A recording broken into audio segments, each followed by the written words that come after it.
Olá, Sunshine, que sejas muito bem-vindo ao SOS Start Over Sunshine e hoje basicamente estou aqui para te falar de várias formas de tu criares a tua própria desgraça.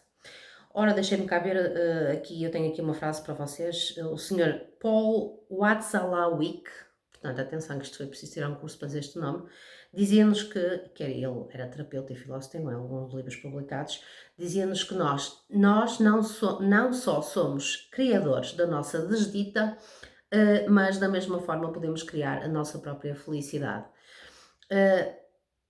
E é muito interessante porque eu vejo tanta gente e eu tento, de facto, orientar algumas almas desta vida no sentido em fazê-las entender determinados aspectos acerca da sua própria vida, de quebrarem padrões limitantes, porque muitas vezes são mesmo padrões, ou seja, são coisas que tu repetes diariamente e que parece que quase não consegues tirar aquela pedra do sapato. E de facto, já Einstein dizia que no mundo existem duas coisas infinitas, o universo e a estupidez humana. E ele continuava dizendo que não, no que respeita ao universo, ainda não adquiri a certeza absoluta.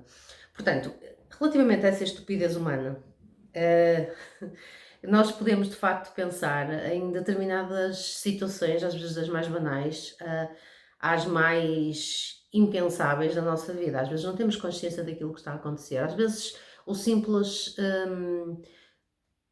o simples esgotar de recursos, o facto de tu não aproveitar os teus recursos, as tuas competências, acaba por ser uma forma de tu criares desgraça na tua própria vida. Mas isso eu acho que nós, o ser humano, o valor do ser humano, deveria ser estimado pelo que dá e não pelo que poupa ou recebe. Mas essa atitude eh, de poupar e de estar sempre à espera de receber, que acaba por ser uma falácia, não é? Porque no fundo eu acredito muito no karma, na causa e no efeito, ou seja, tu recebes aquilo que tu fazes, aquilo que tu dás. Vê-se em pequenas coisas. No outro dia, por exemplo, estava eu aqui a passar e era cerca de meio-dia e, portanto, estava uma senhora no jardim e, portanto, a rega estava a acontecer naquele momento. E eu fiquei muito surpreendida, até molhei os pés, porque não é e não acho que seja uma hora adequada para regar. Mas o que é certo é que, à paz das tantas, a senhora deve ter lido pelo meu semblante e disse: não se preocupe, porque eu disse: mas a regar a esta hora e tal. E ainda por cima a água estava toda a fugir para o passeio e não propriamente para a relva. E diz ela: não se preocupe, porque isto é água do furo. Ou seja, não é algo que sai de ti, portanto não te vai dar um encargo, não vais ter que pagar, portanto não tens que te preocupar, já não é problema teu. E eu acho que esta atitude é mesmo roça quase a infantilidade, porque não há gestão de recursos, portanto nós desta forma somos de facto criadores da nossa própria desgraça, nós temos que começar a ser mais responsáveis e, e eu acho que é um bocadinho isso, ou seja, como é que nós vamos viver felizes se há tanta infelicidade no mundo? Nós temos que saber trabalhar a nossa felicidade, mas também temos que co-criar a felicidade do próximo. E, portanto, Einstein dizia-nos uma coisa muito interessante também. Para que viver felizes se podemos ser fiéis à nossa estupidez? Portanto, porque é muito mais fácil nós sermos fiéis à nossa estupidez. É muito mais fácil nós continuarmos a regar à mesma hora, ainda que saibamos que vamos cozer a relva, certo? Porque o terreno está quente, portanto a água não vai nutrir a relva, vai cozê-la, basicamente. E nós fazemos isto com os nossos pensares, nós fazemos isto com as nossas atitudes. A nossa relva, que podia ser verde e fresca, acaba por ficar cozida, porque nós não a nutrimos, não a regamos à hora certa, ou à hora mais adequada, quando temos a oportunidade certa. E portanto, então, nesse sentido, minha gente, Sunshine, eu trouxe então aqui algumas atitudes, várias formas pelas quais podemos conseguir uma vida desgraçada. A primeira, agarra-te ao passado. Porquê é que esta é a primeira no topo da minha lista? Primeiro porque eu convivo muito com pessoas ansiosas. E não só convivo na minha prática clínica, mas também na minha vida pessoal, familiar. Então, o facto de nós nos agarrarmos ao passado, nós estamos constantemente a passar na nossa cabeça, a digitar mentalmente nos nossos pensares, nos nossos sentires, aquilo que já foi, aquilo que nós perdemos, aquilo que nós vivemos, conversas que tivemos, eu devia ter respondido desta forma, eu devia ter dito aquilo, eu não estive bem, eu podia ter estado melhor, eu perdi esta pessoa na minha vida, portanto, onde é que será que ela está? E isto vai moendo. Portanto, é uma ótima forma de nós desgraçarmos a nossa vida, basicamente, porque ao invés de resgatar o herói em nós estamos efetivamente a trabalhar a nossa incompetência, a frustrar os nossos sonhos, as nossas expectativas. Uma outra forma de nós desgraçarmos a nossa vida é assegurarmos-nos, não é? É assegurar-te que as tuas circunstâncias, ainda que elas tenham mudado, ainda que as tuas circunstâncias tenham mudado, tu vais continuar a ter as mesmas soluções.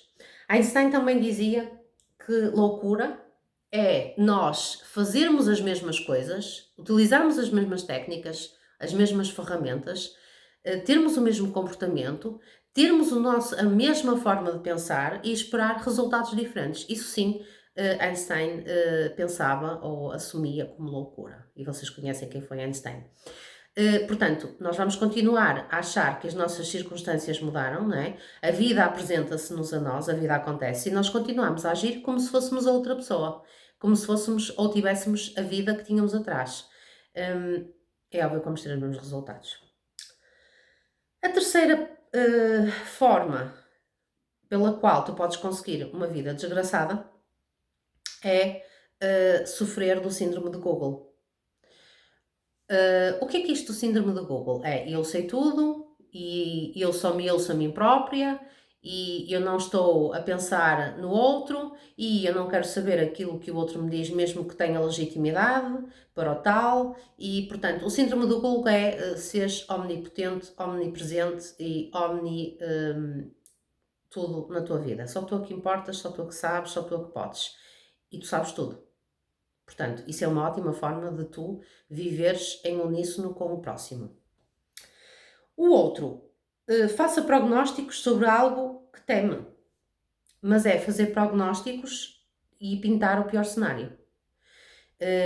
A pior coisa que alguém pode dizer, uma das piores coisas, porque há várias, uma é eu estou cansada, acordar e dizer eu estou cansada, eu sinto-me cansada, eu estou cansada, eu estou cansada. Tu quando dizes eu estou cansado já ficas cansada. Outra coisa é, eu tenho medo que ele diga isto, ou eu tenho medo que amanhã, eu só espero que isto não aconteça, ou seja, tu já estás a puxar essa energia para o presente, tu nem vives o presente, tu estás a puxar o futuro e um prognóstico maléfico para o teu presente que poderia avizinhar-se muito, muito positivo. A próxima, que eu acho que é das principais formas de tu desgraçares a tua vida, é convencer-te que és vítima. Ou seja, convencer-te que és vítima das circunstâncias, porque o relacionamento deu mal, deu para o torto e a culpa foi do outro. Ou porque o teu trabalho, a tua profissão está a correr muito mal e a culpa, a responsabilidade é do chefe. Ou porque ele me maltrata e é ele que é má pessoa. Portanto, eu não assumo a responsabilidade sobre a minha própria vida, sobre os resultados da minha própria vida, sobre as circunstâncias. Eu não tenho 50% de responsabilidade aqui. Eu sou vítima. É um lugar muito mais confortável para estar. Eu vou-vos terminar partilhando a história do colibri. Eu tenho um colibri, portanto, como vocês podem ver, tenho aqui um colibri, não sei se é possível ver, no meu braço. A primeira vez que eu fiz, portanto, desenhei este colibri no papel, ou vi desenhado no papel, e eu estava, de facto, num sítio onde ia fazer uma tatuagem, mas o objetivo com que ia para aquele espaço fazer uma tatuagem não era, de facto, fazer um colibri. Mas, portanto, o desfecho foi este. E na altura não tinha a noção da real importância do colibri, nem mais tarde da real importância do colibri na minha vida.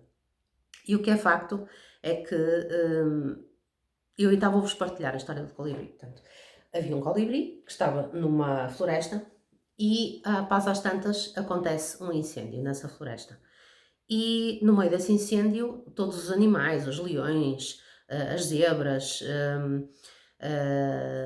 todos os animais começaram a fugir, portanto, na direção oposta ao incêndio. E, portanto, na direção oposta ao incêndio, onde já não havia incêndio, não havia fumo, não é? Mas iam-se atropelando todos, havia uma grande confusão. E, após às tantas, um colibri, que voava bem acima da multidão, que viu o incêndio, começou a voar na direção do incêndio. Começou a voar na direção do incêndio e os outros animaizinhos começaram a ficar muito surpreendidos e a achar que o colibri não estaria muito bem. Estaria algo desorientado. E um dos animais, o leão em particular, perguntou-lhe: então, colibri, estás bem? Precisas de alguma coisa? Porquê é que vais na direção do incêndio? Porque está toda a gente a fugir na direção oposta e porquê é que tu te vais enfiar na direção do incêndio? E o colibri, de uma forma muito calma ainda, portanto, vocês sabem que o colibri consegue parar e planar, basicamente, portanto, é um dos animais, é um dos pássaros que consegue bater as asas de forma mais rápida, de forma a que possa ficar parado e observar acima de toda a imagem tudo aquilo que está a acontecer em simultâneo. Parou, olhou para este animal, portanto, para o leão, penso que era o leão, e então disse-lhe: olha, sabes, eu vou na direção do incêndio porque há lá uma fonte e eu vou lá com o meu biquinho, pego numa gota d'água e coloco no centro do incêndio. E então o leão ficou muito indignado com aquele comportamento e disse-lhe: olha, mas tu estás bem, tu não tens noção que podes morrer. Tu tens noção que não vais conseguir apagar o fogo sozinho. E o colibri disse: sim, tenho noção que não vou poder apagar o fogo sozinho, mas tenho noção que faço a minha parte. E ora bem, minha gente, nesta história do colibri, isto para vos dizer o quê? O colibri é, de facto, o animal, espiritualmente falando, que, em termos de simbologia, de metáfora, é associado à ligação entre a parte espiritual e a parte física. E é sobretudo aquele animal que entrega as mensagens da parte espiritual aos humanos. Portanto, é esse animal, é essa ponte. E o que é facto é que, tendo esta postura, o colibri acabou por fazer a parte dele. Este fazer a parte, que é, eu posso não fazer a totalidade, mas faço a minha parte, adverte-me para o facto de haver muito boa gente, com muitos recursos, que não está a fazer a sua parte no trabalho da sua própria felicidade. Está à espera que os outros façam por eles. Portanto, está à espera que alguém ajude, está à espera que alguém faça o caminho por eles, está à espera que alguém resolva os seus problemas. Pergunta até como é que pode fazer, mas depois quando alguém se calhar até sugere, as pessoas não são capazes de o fazer porque estão, ou porque não se sentem com força, ou porque estão de facto à espera, porque são as tais vítimas de alguém ir fazer por eles. E portanto, esta atitude de vitimização, de estar sempre à espera e de temer e de perspectivar o pior, acaba por ser um tiro nas pernas. Portanto, as próprias pessoas, em vez de serem como o colibri e fazerem a sua parte, estão a fazer a parte pior, que é continuamente a dar tiros nas pernas. Portanto, Sunshine, hoje é isto que eu tenho para te dizer. Deixe-te com esse pensamento e vou tratar da vida. Beijos no coração.